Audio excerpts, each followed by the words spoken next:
tonight I wanted to go live really, really fast. I want to make this quick and to the point so you guys have a really strong outline for how to create your own morning routine. Now, I understand some of you might follow me and you maybe already do these things.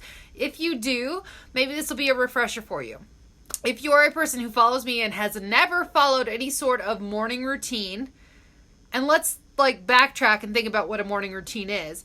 It can be anything, you guys, but it's really just waking up with intention and having a focus for a set amount of time each morning to help you propel towards your goals, towards, a healthier life, towards having a better day. Okay? So that's really what we're setting you up for. So I have 5 tips to give you fast. Okay? Fast fire. First one. Set intentions and prepare the night before. So, for example, if you are a person who works out, especially if you're a person who works out in the morning or you want to be, set your clothes out the night before or even earlier in the day so that you aren't worried about it before you go to bed. If you're a person who needs to wake up at a certain time so that you can fit in specific activities that you want to do before you have to go to work, set your alarm for the amount of time that you're going to need in order to chop it down into little fragments of time so that you have the time to do what you're going to do. Set the intention the night before. But what that really means is keep a promise to yourself, okay? So if you say, I'm going to wake up and I'm going to journal and I'm going to do my workout before I have to be out the door for work, then you need to calculate how much time that is, and you need to be setting your alarm right now on your phone for the time you need to wake up in order to make that happen. Don't break promises to yourself. So set your intentions. Number 2, wake up to an alarm. I can't stress this enough. I have a watch that will tell me my alarm. I have my phone that will tell me my alarm. You guys, there's nothing wrong with old school alarm clocks. Now, I don't know if anyone on here actually remembers using them. I used them for a very long time because I didn't used to have a phone, right? I grew up in a time where we had to have a clock, a legit clock with hands. It's crazy, I know, but it's true. So get up to that alarm. Don't hit snooze and skip. This is hard if your phone is your alarm. Skip looking at your phone for at least a chunk of the time you're giving yourself in the morning. Give yourself 30 minutes without looking at anything on your phone, without looking at your emails, without looking at Facebook or Instagram or Pinterest, whatever it is you're on. Skip it, okay, for at least 30 minutes every single morning. Number 3, if you're going to be doing journal work or you're going to be, planning out your day, or you just want to meditate or possibly look at scripture and prayer, find a comfortable space.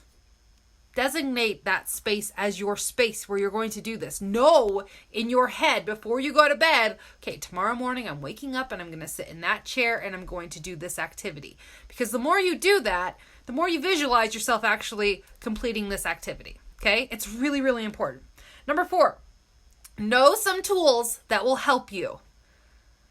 That means find things that are going to help you. If that means you need to buy some type of journal, maybe you follow certain people on, social media and they have a specific brand of journal that they use, or they have a planner, or they have, guides. If you need something like that where you actually need to be guided, buy that. Invest in that if this is something you want to take on. Devotionals are great. Trackers are awesome. And planners. I love the Desire Map planner. I actually just started. I've been doing that for 2 years now, and I love it. It prompts and it has all the things. You can look it up. But I just started, because of the last 90 days, I just started the Start Today journal actually yesterday. And I already feel and I know this is so oh, that's really cliche, but I already feel like it's changing a lot for me because it's getting me excited about my own damn life. How often do we go through our morning and we're just so rush? I used to be this person that I knew if I got out of bed at a very dead on time, I had this much time to shower, this much time to fix my hair, put makeup on, get my clothes on, and get out the door and drive to work in order to be there on time. Like I had it down to, and on time, I use that very loosely because on time for me was usually late. So don't be me. Take extra time in the morning for you. And if you can't do this morning routine in the morning, then take that time before bed and carve out, okay, from 8 o'clock to 9 o'clock at night, I'm going to be doing these activities and this is why, and this is my intention with it. Figure out when you can fit it in. It's great in the morning because your brain is not fried from your day. It's not cynical from your day. It's not beaten down from all the crap that you've experienced. And you're usually a lot more fresh. So you can have a better, just a better openness about journaling, about planning for goals and having dreams and, working out and whatever it might be. Okay. And then I said this one already, but I'll say it again because, spend time figuring out how much time you need. You can probably carve this once you get really good at it down to 20 minutes. You could get in a devotional, you could get in some journaling, you could get in a planner if you actually want to plan out your day. I am not that organized. I use the Desire Map planner. It's not like a planner, guys. It's not like one where I put in appointments. No. I use it as a prompt. It's like a journal. So it just basically has these little guides of just different parts of your health and wellness and mindset and all that you want to work on. But it is really, truthfully, practice makes perfect. And we're not trying to be perfect. We're trying to have progress. But the process is going to allow you to progress. And before you know it, you will have it perfected so much that you'll know exactly how much time you need.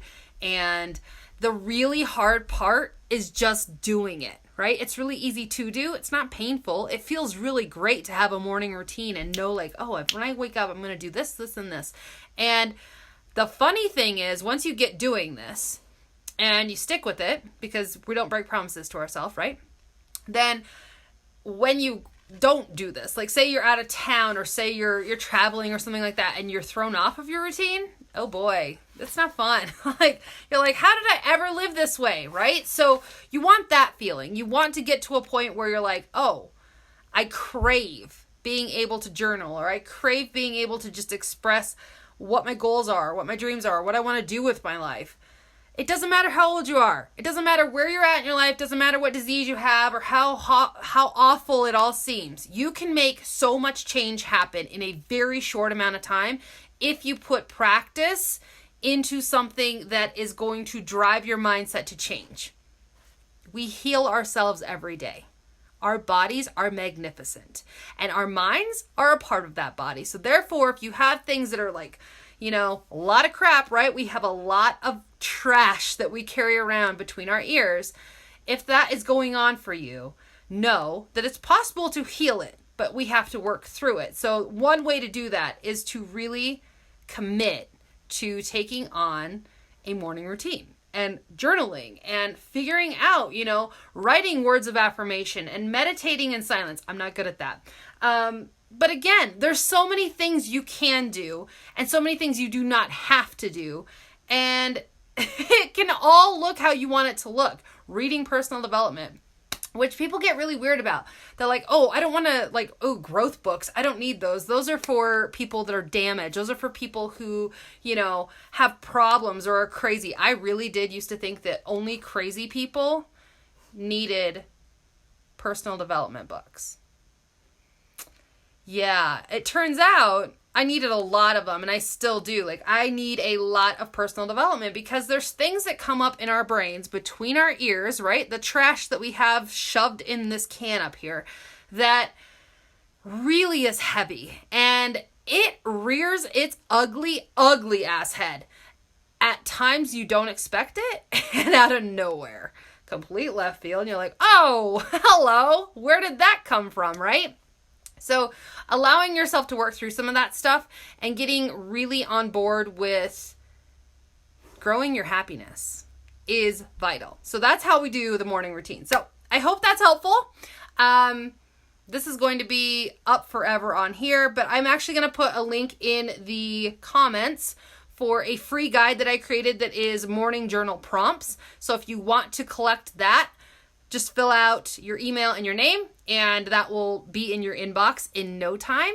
But I hope your day has been beautiful, and I hope that this helps you tonight to set intentions for your morning, which is happening in just a few hours. So go and make this a thing and really rock your routine, because it's totally, totally possible. Okay, bye guys.